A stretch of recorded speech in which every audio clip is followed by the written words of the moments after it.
difficultés qu'il y a quand on combine du matériel. Par exemple, le tableau et la projection. Les supports. J'ai pris l'exemple tout à l'heure quand l'électricité devait nous lâcher. Mais si on avait les supports durs sous forme de manuel en main, on aurait dû continuer l'exposé, continuer le débat en attendant que l'électricité ne vienne. C'est l'outil électronique, le matériel électronique avec le manuel de formation dont on a fait allusion. Et ça c'est la formation des formateurs. Mais vous les formateurs, on peut vous lancer dans un coin où il n'y a pas d'électricité. Moi j'ai fait des formations dans les endroits où il n'y a pas d'électricité. Mais vous êtes appelés à transmettre des informations. Mais pas toujours dans ce contexte que nous serons. Ok. Voilà.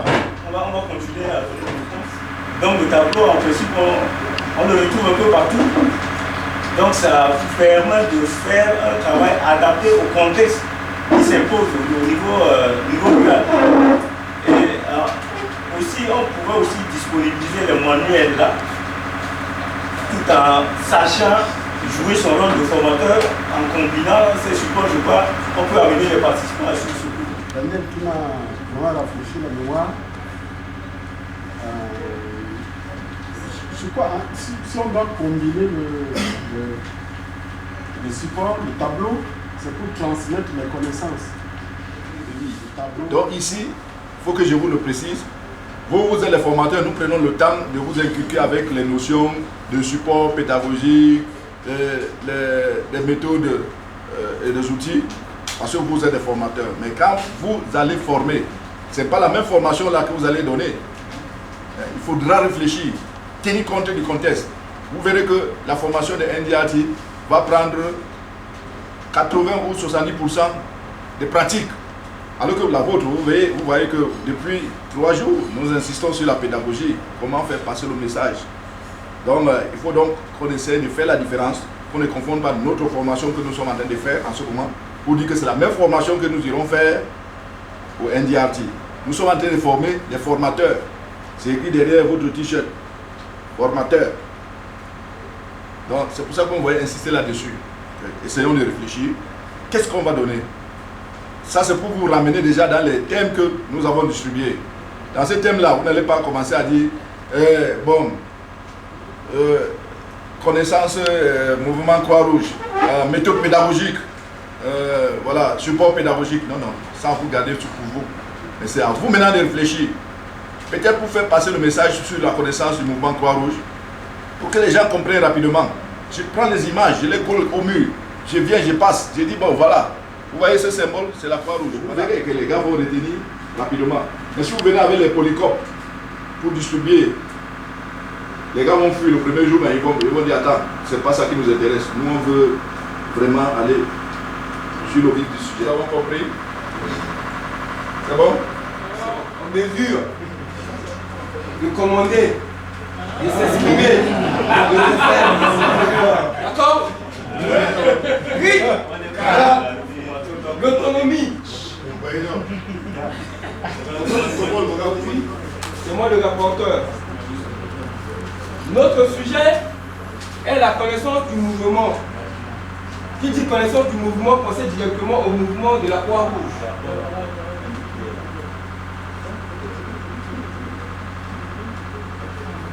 Voilà notre plan du cours. Pour un début, c'est l'introduction. 21. Définition de la mission Croix-Rouge. 22. Les composants du mouvement et leur mandat. 24. Les symboles du mouvement Croix-Rouge. Et en 5. Les principes fondamentaux du mouvement. Voilà l'introduction. Nous, on dit en 1859, la bataille de Solferino est à l'origine de la création de la Croix-Rouge. Plus de 150 ans d'assistance aux victimes des conflits armés et d'autres situations de violence. La Croix-Rouge est une organisation humanitaire de secours volontaire et désintéressée. Elle compte plus de 100 millions de volontaires, dont nous faisons partie, et par le monde, et répartis dans 190 pays. Elle travaille sur la base de ces 7 principes fondamentaux. Voilà quelques cuisses qui est au tableau. Ici, la Croix-Rouge a combien de principes fondamentaux? Est-ce que la Croix-Rouge a 2 principes, à 4 principes, à 0 principes ou 7 principes? Qui répond? À 7 principes. À 7 principes. Qui dit mieux? Donc, vous tous, la Croix-Rouge a 7 principes. La bataille de Solferino a eu lieu en 2017, 2012 ou 1859. 1859. Bravo. C'est le mal à la fin. Vous aurez un petit institution humanitaire. La CRCA, Croix-Rouge centrafricaine, est un ONG ou une. Nous vous remercions, Sylvie Mingi. Non, est-ce que j'ai dit que c'était mauvais? Féliciter l'AIO de sa bravoure et de son courage dans la présentation. Mais néanmoins, c'est un aspect de notre thème que notre rapporteur a essayé de présenter là-bas. Là, c'est le contenu du cours. Mais le thème dit préparer et présenter le cours sur la connaissance du mouvement Croix-Rouge, donner les grandes lignes, les outils pédagogiques utilisés et la méthode d'évaluation. Comment est-ce qu'on s'est fait pour préparer ce cours que vous venez de donner du contenu ici? Dans la préparation ou dans la présentation d'un cours, il y a des étapes à suivre. Il y a des étapes avant, pendant et après. Avant le cours, qu'est-ce qu'on a fait? C'est d'abord d'identifier les cibles. On va dispenser le cours là à qui? Et l'objectif même du cours, c'est quoi?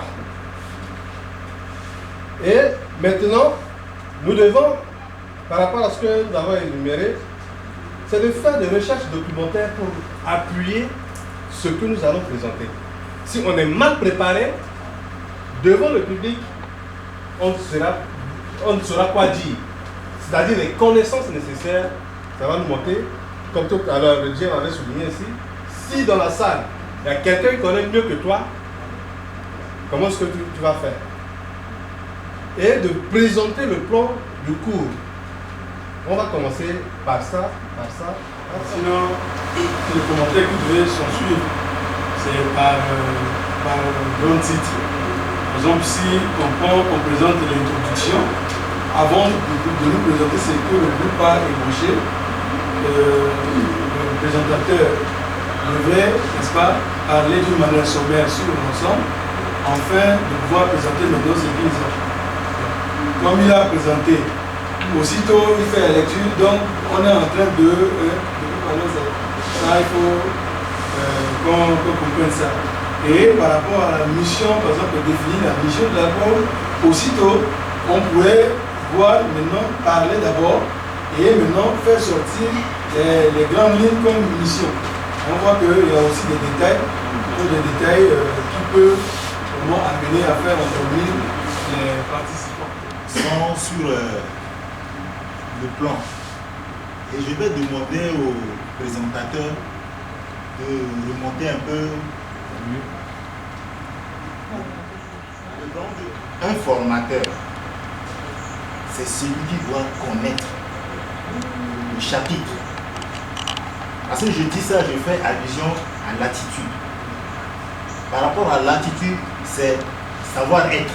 Dans le savoir-être, vous devez connaître le chapitre devant les apprenants. Mais là, vous avez écrit les composants. Et quelque part encore, vous avez dit efficie. Voilà, c'est ça là, qui connaissent le mouvement et qui sont dans la salle. Et ces élèves peuvent défier le formateur. Donc face à ça, il faut d'abord maîtriser le sujet. Si déjà vous commencez à écrire les composantes, vous voyez ce que vous avez écrit là, ce n'est pas les composantes, mais c'est les composantes. Sortir de ce cours que nous donnons leur présenter. Et aussi, vous devez prendre en compte le fait de s'adapter à leur contexte. Parce que quand on a parlé hier du cycle de formation, on a dit qu'il y a une partie, il faudrait organiser la planification. Si on organise notre planification, ça veut dire qu'on connaît notre cible au préalable et puis on va se préparer pour aller donner ce cours. Donc, par rapport à ça, on sait déjà que c'est comme ça, le niveau des apprenants sera comme ça, il faudrait adapter. Quand on vient, je ne parle pas pour toi seulement, parce que c'était vraiment bien avoir le courage de se placer devant tout le monde et de pouvoir parler. Ce n'est pas donné à tout le monde. Surtout que c'est un début. C'est avec le temps qu'on s'adapte et on prend l'attitude de pouvoir se tenir devant des personnes, de parler sans toutefois avoir des fautes. Parce que je suis sûre que si je prends en cause en français, il va bien s'exprimer sans pouvoir faire des fautes. Mais c'est peut-être le stress. Donc je pense qu'il faut garder ça en esprit, s'adapter à la situation, pouvoir improviser. On n'est pas obligé de réciter, d'être figé sur notre PowerPoint. Et dans ces plans de cours, ça va vous servir de guide. Parce que si vous n'avez pas ce plan, vous risquez de rentrer dans ce que vous êtes en train de reprocher. Et puis, celui qui n'a pas eu le temps de dormir va s'endormir dans la salle et il ne va pas vous suivre. Dans le plan de cours, vous avez l'objectif, vous avez la durée de votre cours, vous avez le contenu. Ça, c'est beaucoup plus le contenu. Vous avez les méthodes et les supports que vous allez utiliser pour dispenser le cours. Et vous avez les réponses possibles qui sont à la fin. En quelque sorte, un petit test que vous faites pour voir si le cours a été compris, oui ou non. Par exemple, là, tu dis, bon, le CICR, FICR, il dit non, Fédération internationale de la Croix-Rouge, et il dit Poisson Rouge, ou bien il dit Fédération internationale de la Croix-Rouge, et il dit Poisson Rouge. Voici. Fermez vos machines. Nous allons présenter le thème qui nous a été donné. Notre thème s'intitule Normes, sphère, wash et santé. Nous, on a réfléchi, on a sorti le plan. Et après le plan, nous avons l'introduction. Et nous avons le norme sphère wash. Dans le norme sphère wash, nous avons approvisionnement en eau, hygiène, assainissement. Et nous avons la promotion d'hygiène. Dans la norme sphère santé, nous avons le soutien psychosocial, nous avons les types de vaccins et nous avons la nutrition.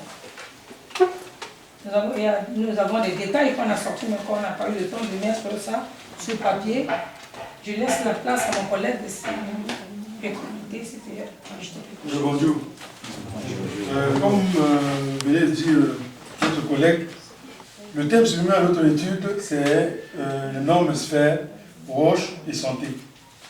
Et comme vous avez vu le plan que nous avons fait sortir, à savoir dans l'introduction, nous allons dire que pendant un conflit, toute personne, soit des personnes déplacées internes, on doit vivre d'une manière digne. Et qu'est-ce que normes roche on a qui est approvisionnement en eau. En temps normal, l'homme doit jouir de sa liberté pour boire même n'importe quel litre par rapport à sa convenance. Mais dans le cas de la situation de crise, nous avons des règlements, c'est-à-dire que la caisse de distribution qui va nous permettre de faire la répartition en eau sur un site donné d'une manière équitable à ces personnes déplacées.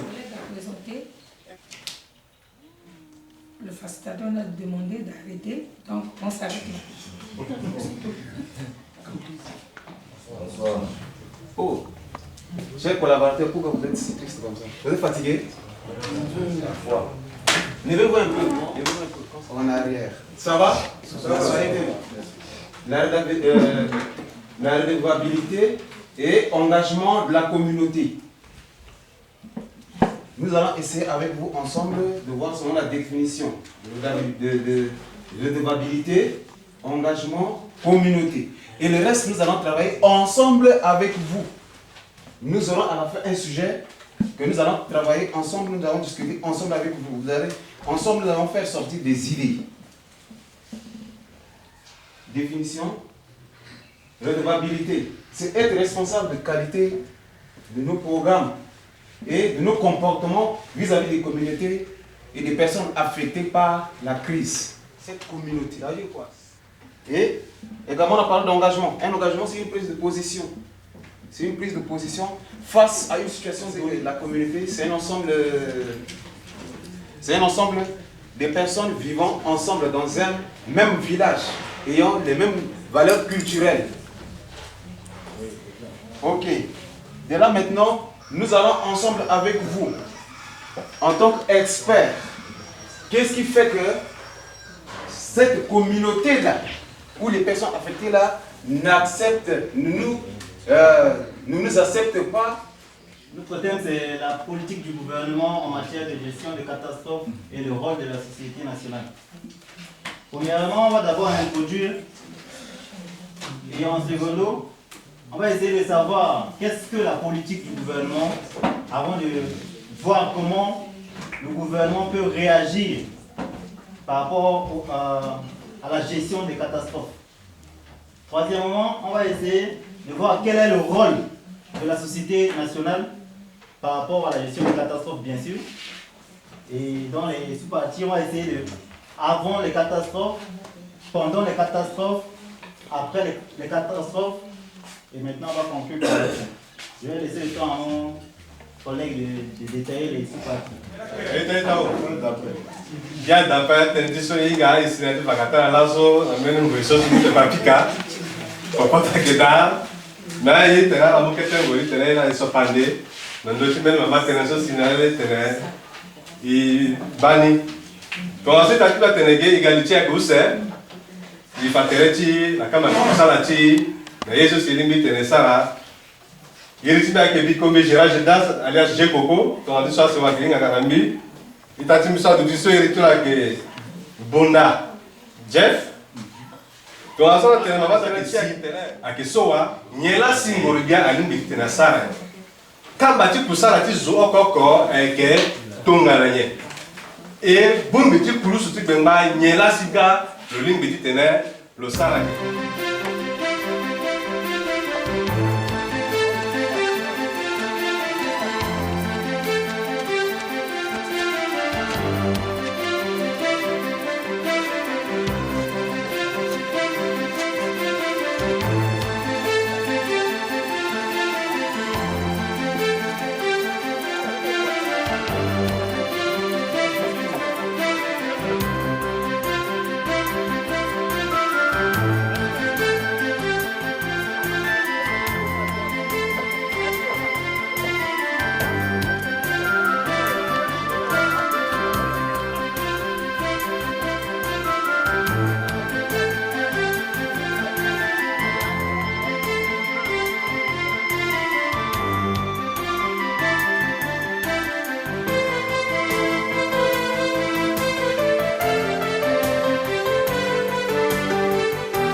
volet clair là-bas. Ah, c'est bien. Magne c'est au mot, c'est placé.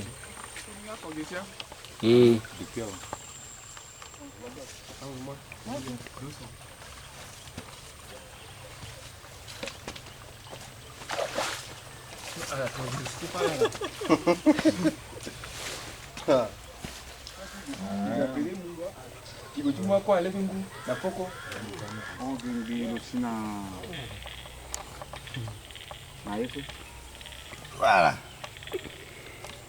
Ici, la pourquoi tu le rends blanc? Attends, il y a pas même un la soupe là, ni à soi, c'est bien, c'est pas mal, il y a quoi? Mais à couper la tu vois là. À vertia, à parasitose, il y a quoi ça la warinde? Voilà. Ça, découverte du milieu là. Je suis dit, fangana là, là. Monsieur le chef. Oui, non, c'est pas mal.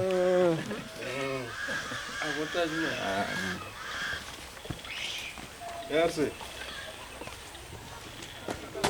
Ah, il y a bien équipe là, il y a beaucoup de équipe 9. Il y a bien sur le monde. On a exposé là dimanche. On a pas dit ma mère. Oui.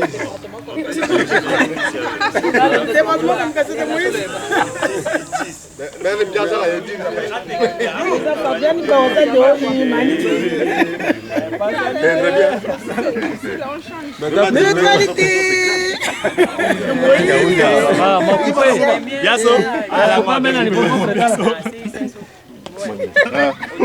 Du chef, mon attention.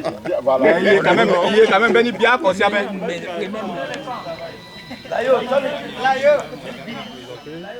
Je suis Jean-Moïse Modessi Waguedo, directeur de gestion de catastrophes à la Banque centrafricaine.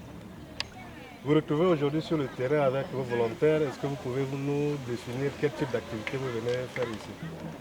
C'est depuis une semaine que nous formons notre équipe de formateurs NDRT. Aujourd'hui, il est question de mettre en œuvre ce que les participants ont appris en théorie. Dans le cas d'espèce, c'est la construction d'abris d'urgence et puis vivre dans la communauté. C'est pourquoi, vous l'avez vu, ces participants, depuis hier, ils ont construit les abris d'urgence. Ce matin, ils ont entamé l'enquête communautaire. Maintenant, nous sommes dans la phase de restitution. Merci, mais est-ce que les apprenants, ils ont pu démontrer ce qu'ils ont appris sur les connaissances et les techniques? Aujourd'hui, je suis convaincu que les apprenants peuvent nous faire un bulletin d'information en cas de situation d'urgence. Puis, ils sont capables d'évaluer la situation sur le terrain. Ils sont capables de produire un rapport d'une catastrophe quelconque. Donc, je suis ravi de tout ce qu'ils ont appris dans les 7 jours qu'on a passé ensemble. Nous vous remercions, mais est-ce que pour le dernier mot, vous avez un dernier mot, vous avez des perspectives par rapport à votre activité? Ce n'est pas fini, ce n'est qu'un début. Nous avons réussi à former des formateurs. Ces formateurs seront déployés sur le terrain pour la formation des NDRT. Les NDRT qui seront formés, après nous passerons à la formation des BDRT pour que de la communauté vers le niveau central, nous avons des équipes sur lesquelles compter s'il y a une situation d'urgence. Donc dans les médias, nous savons déjà que tous les éléments que nous avons sous les bras, ils sont en mesure maintenant d'être déployés sur le terrain, pourquoi pas sur le plan international. Donc la Banque centrafricaine doit vraiment se réjouir de cette formation. Quelle est la source de financement? Et nous avons réalisé cette formation grâce à la Croix néerlandaise qui a reçu un appui du ministère des Affaires étrangères du Pays-Bas. Et grâce à ce moyen, nous avons réussi à faire cette formation. Je vous remercie. C'est à moi de vous remercier.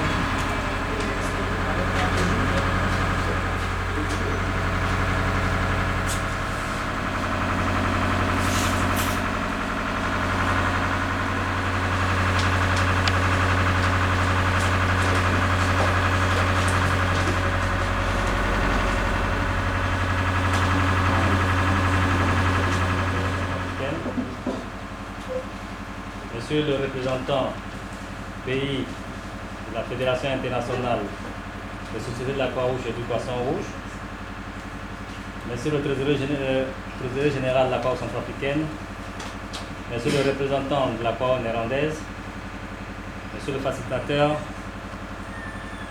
chers participants. En 7 jours de travaux, vous avez bénéficié de la formation des formateurs de NDLT, facilitée conjointement par la Fédération internationale des sociétés de la Croix-Rouge et du Poisson-Rouge, la Croix centrafricaine et la Croix néerlandaise. Aujourd'hui, nous sommes à la fin de ces travaux.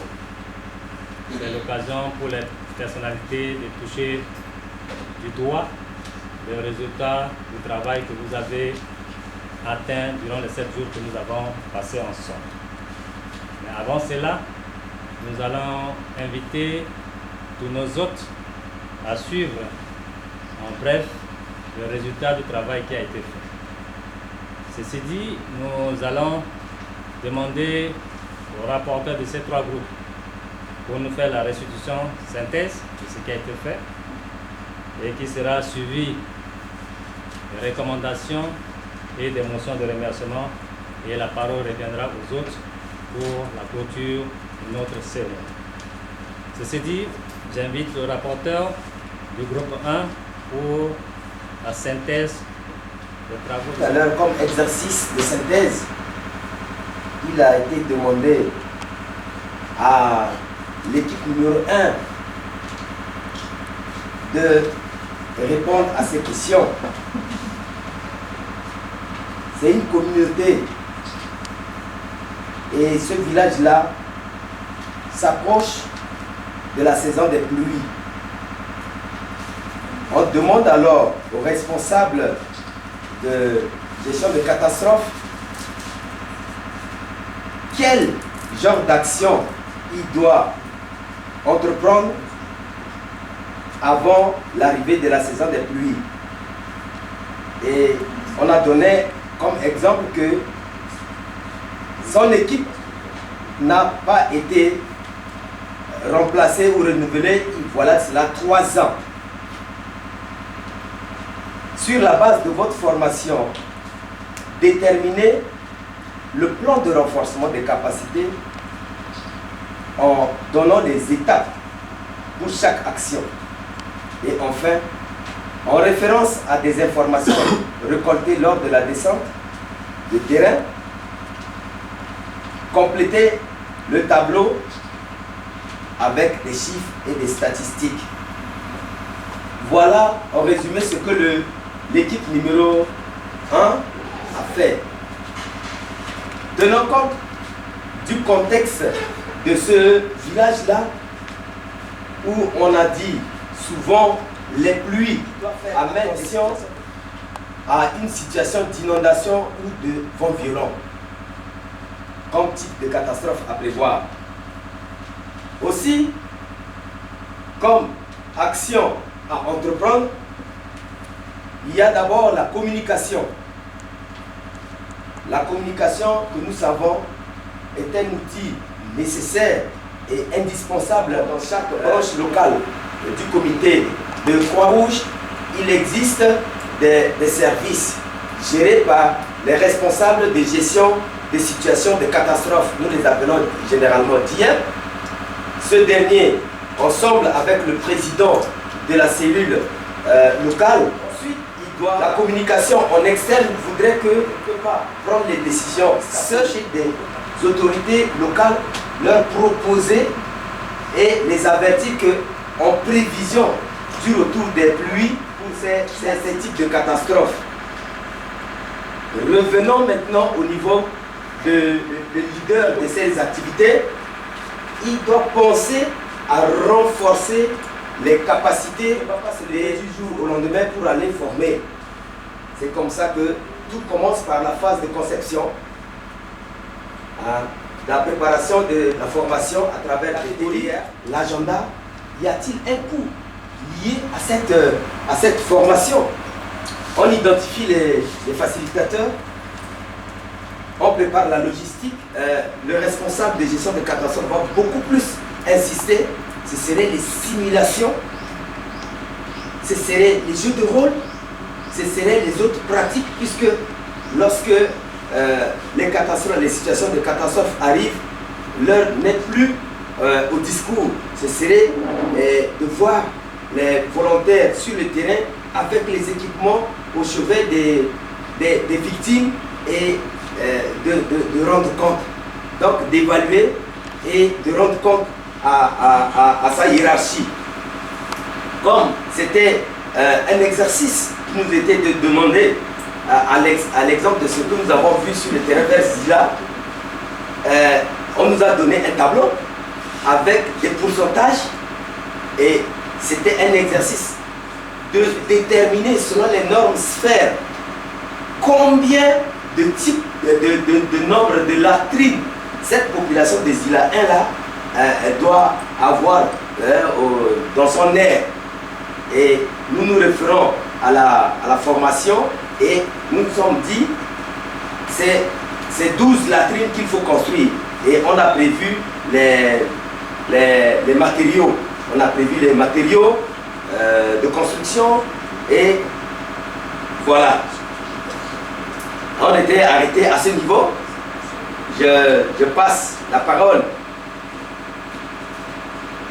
à l'équipe numéro 2 pour la suite. Ce compte rendu, donc très succinct, qui permet déjà de voir un peu que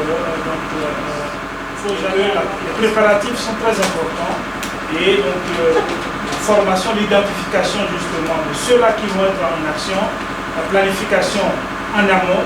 Et ce que justement vient de présenter le représentant du groupement, je trouve que c'est adéquat et c'est bien fait.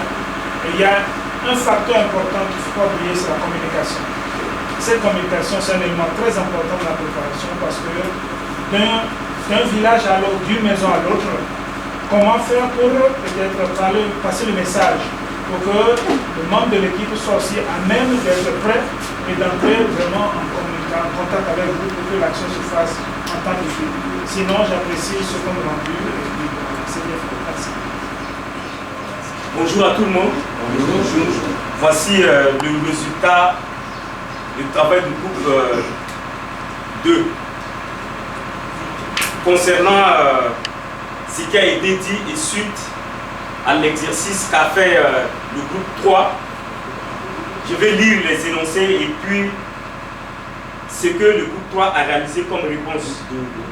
Le groupe 2 a réalisé comme réponse. En référence à des informations récoltées lors de la descente à Zila, complétez le tableau en dessous en chiffres. La localité 1, Zila, c'est Zila 1. La population générale est de 550. Le nombre des hommes, c'est 30% de 550. Femmes, c'est 30% aussi de 550. Le nombre des enfants n'a pas été donné. Il faut calculer. Zila 2, ça fait 450 le nombre de population totale. Hommes, ça fait 27% de 450. Femmes, ça fait 27% de 450. Le nombre des enfants n'a pas été donné. Zila 3, ça fait le nombre de la population totale, ça fait 700 dans 700 et le nombre des enfants n'ont pas été donnés. Selon les calculs qu'on a fait, on a retrouvé sur les 550 populations totales, le nombre des hommes pour Zila 1 est de 165, les femmes 165 et les enfants c'est 220. Pour Zila 2, ça fait le nombre des hommes, ça fait 121, femmes 121 et les enfants c'est 208. Le nombre des hommes concernant Zila 3, le nombre des hommes concernant Zila 3, ça fait 259. Le nombre de femmes, ça fait 70. Et les enfants, ça fait 371. À base de ces données, ils ont des besoins en latrines. Pour la construction des latrines pour la population de Zila, les 44% des populations, par exemple pour Zila 1, les 44% de la population générale, c'est 242. Pour les 242 personnes, il faut maintenant évaluer leurs besoins à latrines. Donc, il faut construire 12 latrines pour 242 personnes. Pour Zila-3, 44% pour 450 personnes, ça fait 198 latrines pour abriter ces 198 personnes sur les 450. Mais maintenant, en Zila-3,